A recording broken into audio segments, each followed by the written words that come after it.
आज आपकी कक्षा 10 प्रश्नावली 13.1 का क्वेश्चन नंबर 1। दो घनों जिनमें से प्रत्येक का आयतन 64 सेंटीमीटर क्यूब है के संलग्न फलकों को मिलाकर एक ठोस बनाया जाता है। इससे प्राप्त घनत्व का पृष्ठीय क्षेत्रफल याद कीजिए। हमें दे रखे हैं दो घन, पहला घन दूसरा घन, दोनों को मिलाकर संलग्न फलकों को मिलाकर अर्थात दोनों को जोड़कर एक घनाभ बनाया जाता है। घनाभ का पृष्ठीय क्षेत्रफल याद कीजिए। घनाभ का पृष्ठीय क्षेत्रफल काटने के लिए हमें लंबाई की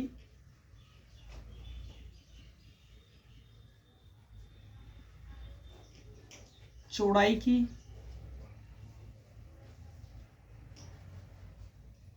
ऊंचाई की जरूरत होगी, जो कि हमारे पास ना तो लंबाई है घनाभ की, ना चौड़ाई है, ना ऊंचाई है। तब हमें घन की सहायता से घनाभ की लंबाई और चौड़ाई निकालेंगे। कैसे? दिया है प्रत्येक घन का आयतन 64 सेंटीमीटर क्यूब, अर्थात इस घन का आयतन 64 सेंटीमीटर क्यूब, इस घन का आयतन 64 सेंटीमीटर क्यूब। ठीक है। घनाभ की सभी भुजाएं बराबर होती हैं, तो हम यहाँ लिखेंगे माना घनाभ की भुजा बराबर a सेंटीमीटर, अर्थात घनाभ की जो सभी भुजाएं होती है वे बराबर होती है, अर्थात ये सेंटीमीटर यहाँ से यहाँ तक, ये भी a सेंटीमीटर यहाँ तक, ये भी आपकी a सेंटीमीटर, इसी प्रकार ये सेंटीमीटर, ये सेंटीमीटर, ये भी आपकी a सेंटीमीटर। तब घनाभ की लंबाई क्या होगी भाई? दोनों घनों को जोड़कर एक घनाभ बनाया जा रहा है, दोनों घनों को मिलाकर एक घनाभ बनाया जा रहा है। तो एक घन आपका ये रहा, एक घन आपका ये रहा। तो इस घन की लंबाई आपने a सेंटीमीटर मानी, तो इसकी a यहाँ तक a सेंटीमीटर, इसकी आपकी यहाँ तक a सेंटीमीटर, टोटल आपकी बनी a प्लस का a बराबर 2a सेंटीमीटर। चौड़ाई और ऊंचाई पर तो कोई फर्क नहीं पड़ेगा, ऊंचाई और चौड़ाई, क्योंकि घनाभ को जोड़ा गया तो लंबाई प्लस होगी। देखो इस घनाभ को मैंने यहाँ रखा, इस घनाभ को मैंने यहाँ रखा। अगर मैं इस लाइन को आपकी मिटो दूं तो ये आपका जॉइंट हुआ, लंबाई प्लस हुई, चौड़ाई में तो कोई फर्क नहीं पड़ा। तो ये चौड़ाई आपकी a सेंटीमीटर होगी, ऊंचाई आपकी a सेंटीमीटर होगी। ठीक है।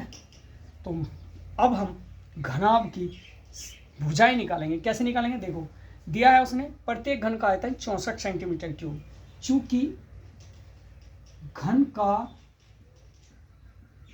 आयतन बराबर 64 सेंटीमीटर क्यूब, घन का आयतन का सूत्र होता है भुजा की क्यूब। घन का आयतन का सूत्र होता है भुजा की क्यूब।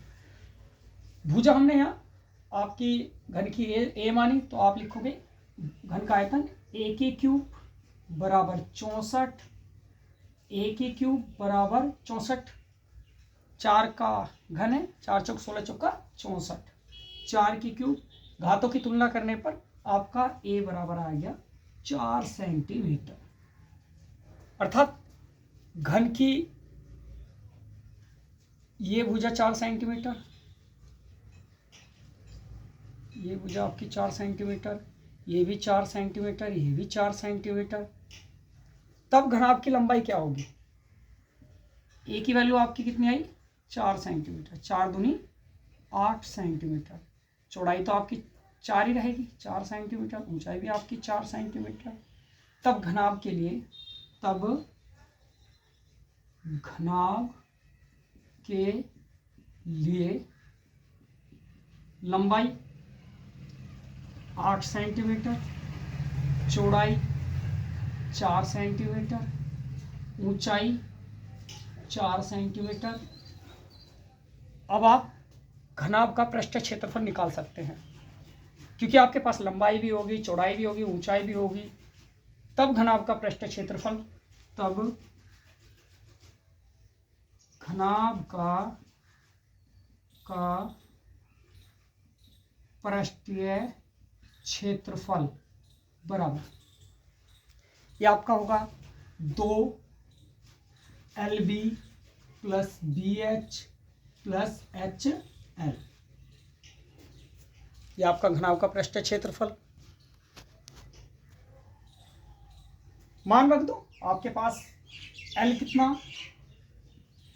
2L है हमारे पास 8 सेंटीमीटर, B हमारे पास 4 सेंटीमीटर प्लस B हमारे पास 4 सेंटीमीटर, H हमारे पास 4 centimetre plus H 4 plus L कितना 8, ये बना आपका 2 8 चौक 32 प्लस 4 चौक 16 प्लस 8 चौक 32, 2 गुना 32 और 16 6 2 8 3 1 4 48 48 और 32 80 80 बराबर 8 दूनी 16 160 सेंटीमीटर स्क्वायर, ये आपका पहले क्वेश्चन का आंसर।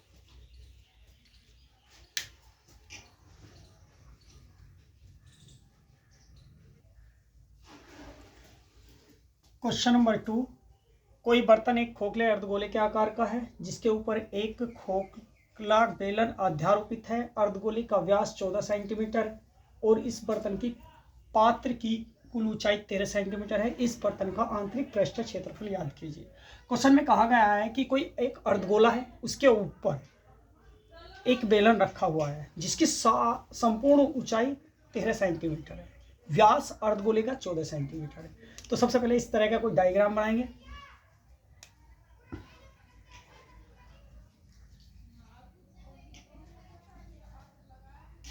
अर्धगोला,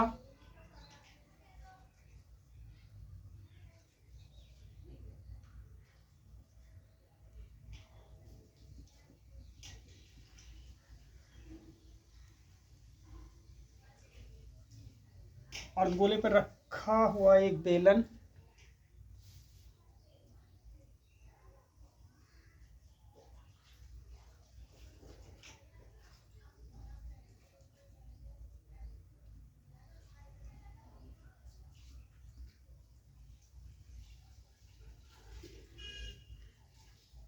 दिया है अर्धगोले का व्यास 14 सेंटीमीटर, अर्थात यहां से और यहां तक ये आपकी 14 सेंटीमीटर। तब त्रिज्या क्या हुई, 14 का आधा आपका त्रिज्या आपकी बनी 7 सेंटीमीटर। चूंकि बेलन अर्धगोले पर रखा हुआ है तो अर्धगोले की जितनी ऊंचा त्रिज्या होगी उतनी ही बेलन की त्रिज्या होगी। तो ये भी आपकी बेलन की त्रिज्या अर्धगोले की त्रिज्या के बराबर 7 सेंटीमीटर। अब आपने कोई भी त्रिज्या 7 सेंटीमीटर की रहेगी, जब अर्धगोला खींचोगे तो आपकी ये भी 7 सेंटीमीटर, यहाँ से भरकर आपने 7 सेंटीमीटर त्रिज्या का कोई वृत्त खींचा तो ये 7 सेंटीमीटर है, तो ये भी आपकी 7 सेंटीमीटर होगी यहाँ से यहाँ तक की। अर्थात जितनी अर्धगोले की त्रिज्या है उतनी ही अर्धगोले की ऊंचाई होगी 7 सेंटीमीटर। दे रखा है कि बर्तन की पात्र की कुल ऊंचाई 13 सेंटीमीटर, यहाँ से लेके और यहाँ तक आपको ये दे रखा है 14 सेंटीमीटर यहाँ तक।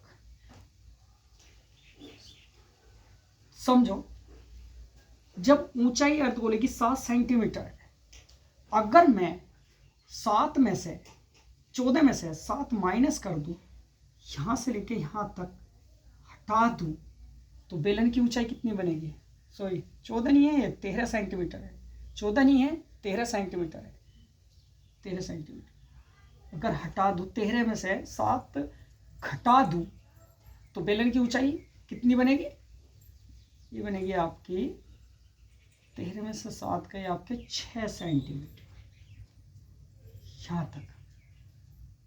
टोटल ऊंचाई तो 13 सेंटीमीटर, 13 सेंटीमीटर में से 7 सेंटीमीटर अगर माइनस कर दी जाए तो बेलन की ऊंचाई बचे। ठीक है, अब हमें काटना है बर्तन का आंतरिक पृष्ठीय क्षेत्रफल। समझो, अगर आपसे मैं कहने लगूं कि आप इसमें कहां कहां रंग करोगे, या आप कहां कहां रंग करोगे इसमें बताओ। यहां पे कलर करोगे, यहां पे कलर करोगे आप, और आप बेलन में यहां पे कलर करोगे, यहां। अब अर्धगोला कोई ढका हुआ तो है नहीं, तो आप यहां पे कलर थोड़ी ना करोगे हवा में, इसमें कलर थोड़ी ना करोगे हवा में, ना ही इसमें हवा में कलर करोगे आप। कहां कहां कलर किया, इधर बेलन के चारों तरफ, अर्धगोले के चारों तरफ। तो बर्तन का आंतरिक पृष्ठीय क्षेत्रफल क्या होगा भाई, अर्धगोले का वक्र पृष्ठीय क्षेत्रफल, बेलन का पृष्ठीय क्षेत्रफल, जुड़ेंगे आपस में, दोनों को जोड़ देंगे। ठीक है, तो करेंगे, दिया है अर्धगोले का व्यास, अर्धगोले का व्यास 14 सेंटीमीटर, तब अर्धगोले की त्रिज्या, अर्धगोले की त्रिज्या और बेलन की त्रिज्या बराबर है, तो लिखेंगे अर्धगोले की त्रिज्या बराबर बेलन की त्रिज्या, जो कि आपकी 14/2, 14/2, 2 सत्ते 14, 7 सेंटीमीटर। ठीक है, तो अर्धगोले की त्रिज्या, बेलन की त्रिज्या आपकी 7 सेंटीमीटर,